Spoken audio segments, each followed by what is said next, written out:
কোরআনকে যদি তার অধিকার না দেই, কোরআন কি করবে?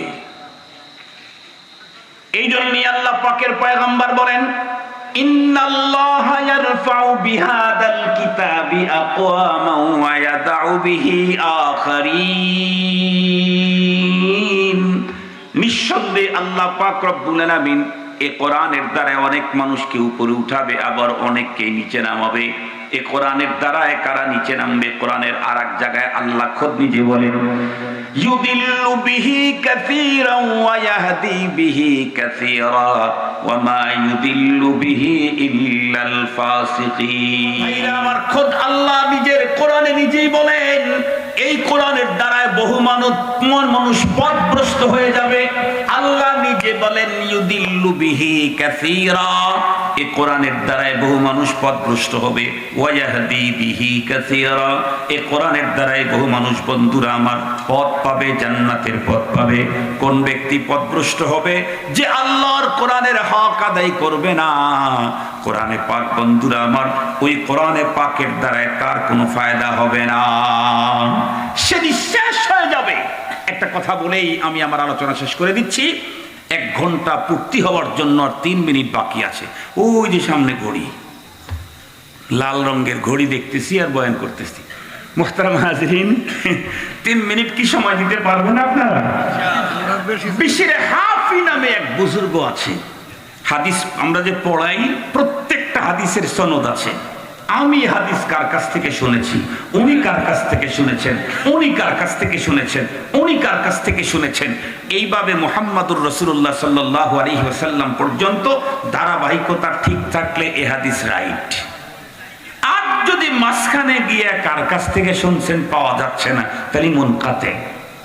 কথা বলেন, তাহলে কি মুনকাতে? হাদিসের অনেক প্রকার আছে, মশহুর আছে, জয়ীফ আছে, হাসান আছে, তারপরে কি বলে মুতাওয়াতির আছে, খবরে ওয়াহিদ আছে, অনেক প্রকারের হাদিস। এত প্রকার হলো কেমনে? সূত্রের কারণে। এমন হাদিসের যেমন সূত্র আছে, এই দুনিয়াতে যারা পীর মুরিদি করে তাদেরও সূত্র আছে।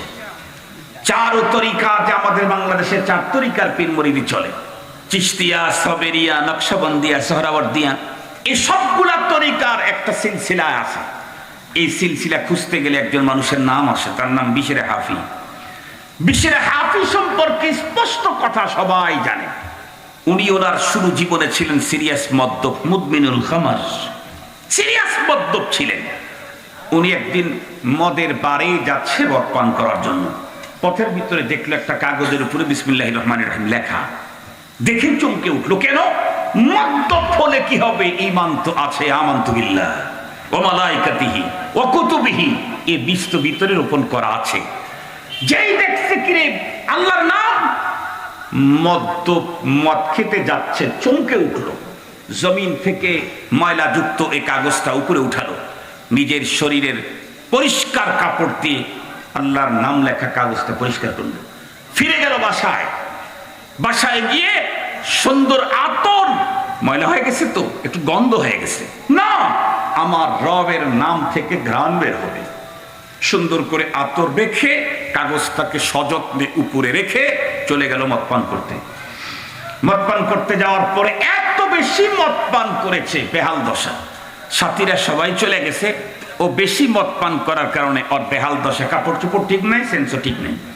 কিন্তু রব্বুল আলামিন এই অবস্থাতেই জামানার ওলির কাছে আল্লাহ পাক ইলহাম করলেন, এই তুমি এখানে বসে আছো তোমার ইবাদতখানায়, খানকাতে, আর আমার দোস্ত পড়ে আছে মেখানাতে, মদের বারে আমার দোস্ত পড়ে আছে। আল্লাহ, মদ্যপায়ী আল্লাহর দোস্ত। মদ্যপায়ী হলে কি হবে? আল্লাহর কোরআনকে যে সম্মান করেছে, আল্লাহ তার সম্মান বাড়ায় দেন। আল্লাহর পয়গম্বর বলেছেন, ইন্নাল্লাহা ইয়ারফাউ বিহাদাল কিতাবি আকওয়ামা, এই কিতাবের দ্বারা বহু মানুষের মর্যাদা আল্লাহ পাক বাড়াবেন। কার মর্যাদা বাড়বে? যে আল্লাহর কোরআনের মর্যাদা বন্ধুরা আমার দেবে, তার মর্যাদা বাড়বে। আল্লাহ পাক ইলহাম করলেন, যাও ওরে উঠায় নিয়ে আসো। আল্লাহর বান্দা পথ চলা শুরু করলেন। উনি তো আর চিনেন না কোন জায়গায় কোথায় মদের বার, কারণ উনি তো চেনেন খানকা, উনি চেনেন মসজিদ, উনি চেনেন মাদ্রাসা, মদের বার তো চিনেন না, লোকদেরকে জিজ্ঞাসা করে বিশরে হাফি, লোকগুলা হেসে দেয়। আবার জিজ্ঞাসা করে বিশরে হাফি, লোকগুলা হেসে দেয়। আল্লাহর বান্দা কিছুই বুঝতেছেন না কেন হেসে দেয়। এক পর্যায়ে একজনকে জিজ্ঞাসা করলেন, ভাই লোকটার নাম বলতে তোমরা হাসো কেন? বলে, হুজুর ও হলো এক গ্রুপ, আপনি উল্টা আর এক গ্রুপ। ও হলো মদের বারের পাগল, আর আপনি হলেন খানকার মসজিদের পাগল। যাই হোক, আমাকে সেখানে যেতে হবে। হুজুর যাইতে পারলে আপনি যান, আমরা যেতে পারবো। কেন? ওর বেহাল দশা। আমাদের দেশে কিছু আছে না, সব কিছু খোলা, তারপরও কি কয় যে সাহেবে কাশফ। কি বলে ভাই? কাশফ মানে খোলা। আবার বলে যে ভাই সব কিছু খোলা, তারপরেও কাশফ মানে খোলার মধ্যে খোলা, যার পরে আর খোলার জায়গা নেই, যার পর আর কি করার জায়গা নেই, খোলার জায়গা নেই। এইরকম তো বলতেছে যান। তো হুজুর গেছে, যায় দেখে অবস্থা খারাপ, ওনারা উঠায় নিয়ে এসছে, গোসল করেছে, তাম ঘটনা খুলে বলছে, জীবনের চেঞ্জিং চলে আসছে। চার তরিকার এক তরিকার বুজুর্গদের সাজারার মধ্যে, সিরিয়ালের মধ্যে তার নাম কিয়ামত পর্যন্ত আল্লাহ রেখে দিয়েছে।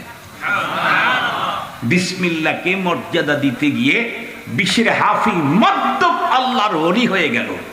সেই বিসমিল্লাহ আমার দেশে সবচেয়ে বেশি নিগৃহীত, সেই বিসমিল্লাহ আমার দেশে সবচেয়ে বেশি অবহেলিত, সেই বিসমিল্লাহ আমার দেশে সবচেয়ে বেশি মুসলমানদের পদে পায়ে পদদলিত।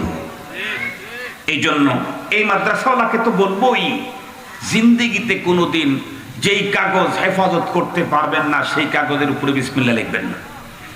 হাদিসে পাকের মধ্যে যেটা আসছে, কুল্লু আমরিন দিবারিন লাম ইউবদা ফিহি বিসমিল্লাহ ফাহুয়া আখতা আও আওতার, বলা হয়েছে যে ভালো কাজ বিসমিল্লাহ দিয়ে শুরু করা না হয় সেটা বেবরকতি হয়। লেখার কথা বলা আছে নাই, বড়ার কথা বলা আছে তাও নাই, উজ্জ্ব রাখা হয়েছে। কেন? যেখানে লিখতে পারবা সেখানে লেখো। যেমন কিতাব, এখানে লিখলে হেফাজত হবে, এখানে লেখো। যেমন তুমি হ্যান্ডবেল পোস্টার, এখানে লিখলে হেফাজত হবে না, এখানে তুমি মুখে বলো। যেদিন তুমি হ্যান্ডবেল লিখবা, কি কি লিখবা?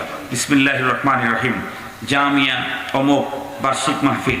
এই যে বিসমিল্লাহ বলে লেখা শুরু করছি, পাতায় পাতায় লিখতে হবে না, বরং যত পৃষ্ঠা যত পাতা ছাপাবো তত পাতায় বিসমিল্লাহর বরকত আল্লাহ আমাকে দান করে দিবে।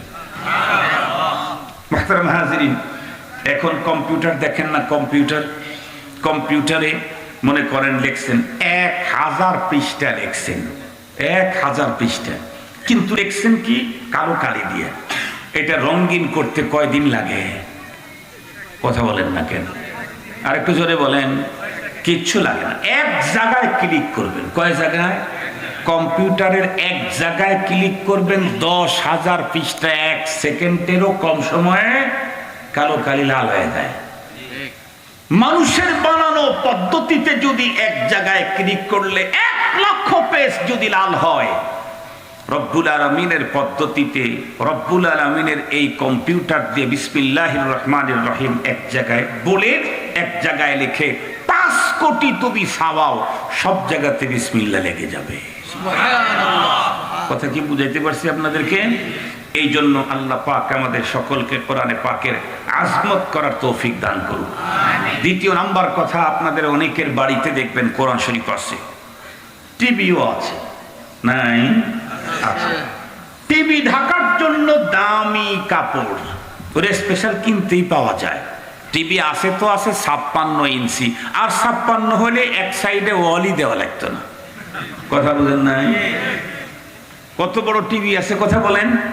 56 ইঞ্চি, ছোটখাটো দিয়ে চলে না এখন। মানে আর 56 বাড়ায় দিলে ওয়াল দেওয়ার টাকাটা বেঁচে যেত, এত বড় বড়।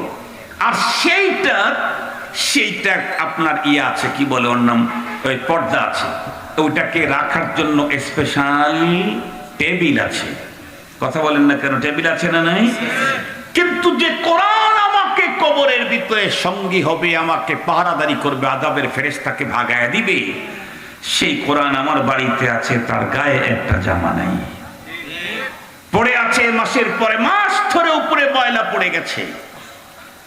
মনে রাখেন, পৃথিবীর যত বড় বুজুর্গ ওলি আব্দাল গাউস কুতুবী হোক না কেন, তাদের পরনের কোনো কাপড় পরিষ্কার করার পরে সেই কাপড়ের পানির ব্যাপারে কোনো মাসলা, কোনো বিধান শরীয়তে নাই। কিন্তু আল্লাহর কালাম এর সঙ্গে যদি কোনো কাপড় দিয়ে আপনি পেঁচিয়ে থাকেন, লম্বা দিন পরে এটা ময়লা হয়ে গেল, এই ময়লাটা পরিষ্কার করলে এই ময়লা পানিগুলি কোথায় ফেলবেন তার জন্য শরীয়তে স্পষ্ট বিধান আছে।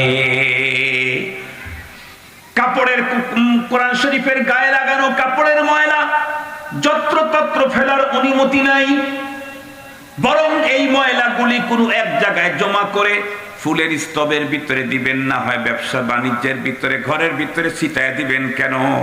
আমরা হুজুরদের কাছে নিয়ে যাই, হুজুর একটু তেল পড়া দেন, পানি পড়া দেন। হুজুর কি করে? হুজুর সূরাতুল ফাতিহা একবার করে, আলহামদু একবার মুখ দিয়ে উচ্চারণ করার কারণে তার ভিতরে যদি এত পাওয়ার তৈরি হয়, তাহলে ওই কাপড়ের সঙ্গে যেই ময়লাগুলি লেগেছিল, এই ময়লা তো আল্লাহর কোরআনের সঙ্গে লেগেছিল 1 মাস 2 মাস পর্যন্ত। এগুলি ময়লা হলে কি হবে? কোরআনে পাকের সহবতে থাকার কারণে এই ময়লার ভিতরে বরকত ভরে গেছে। এজন্য ময়লা পানি যত্রতত্র মানুষ চলাচলের রাস্তায়, গরু হাঁটার রাস্তায়, ছাগল যেখান দিয়ে যায় সেখানে ফেলে দিতে পারবেন না, কখনোই ঠিক হবে না। কোরআনে আজমতের খেলাফ। ওই পানি আপনি হেফাজত করেন, করে ঘরের ভিতরে ছিটায় দেন। হুজুরের কাছ থেকে জিন উপদ্রব করে, হুজুর সূরায়ে জিন করে একবার ফু দিলে যদি জিন চলে যায়, যেই ময়লা কোরআনের সাথে 2 মাস লেগেছিল, সেই ময়লা ঘরের সাথে লাগলে জিনের বাবাও থাকতে পারবে না। এই জন্য মুহতারাম হাজিরিন, কোরআন শরীফের গায়ে জামা লাগাবেন, পারবেন তো ইনশাআল্লাহ? কালকে জামা বানাবেন, পারবেন তো ইনশাআল্লাহ? প্রত্যেকদিন কোরআন শরীফ পড়বেন, পারবেন তো ইনশাআল্লাহ? কোরআন শরীফকে নিচে জায়গায় রাখবেন না উঁচা জায়গায় রাখবেন? উঁচা জায়গায়, সবচেয়ে নিম্নমানের জায়গায় না সবচেয়ে ভালো জায়গায়? সবচেয়ে আপনার ঘরের সবচেয়ে দামি সুন্দর জায়গায় আল্লাহর কোরআনকে রাখেন, আল্লাহ আপনাকে সবচেয়ে সুন্দর জায়গা জান্নাতুল ফেরদাউসের জায়গা করে দিয়ে দিবেন। এটা একটা হকের কথা বললাম, আরো হক আছে, ওগুলাও আদায় করা লাগবে। আল্লাহ পাক আমাদের সকলকে কোরআন ওয়ালাদের আজমত, মুহাব্বত, তাজিম করার তৌফিক দান করুক। এটা একটা কোরআনের প্রতিষ্ঠান, এখানে সাহেবে কোরআন আছে, এখানে কোরআনের পাখি, এখানে কোরআনের বিজ্ঞ বিচক্ষণ মানুষ এখানে বিচরণ করে থাকে। কোরআনকে মুহাব্বতের খাতিরে কোরআন ওয়ালাদেরকে মুহাব্বত করবেন, ইনশাআল্লাহ ইনশাআল্লাহ ইনশাআল্লাহ আল্লাহ পাক অনেক অনেক অনেক উপরে উঠায় দেবে। ওয়া আখিরু দাওয়ানা আনিল হামদুলিল্লাহি রাব্বিল আলামিন। আসসালামু আলাইকুম ওয়া রাহমাতুল্লাহি ওয়া বারাকাতুহু।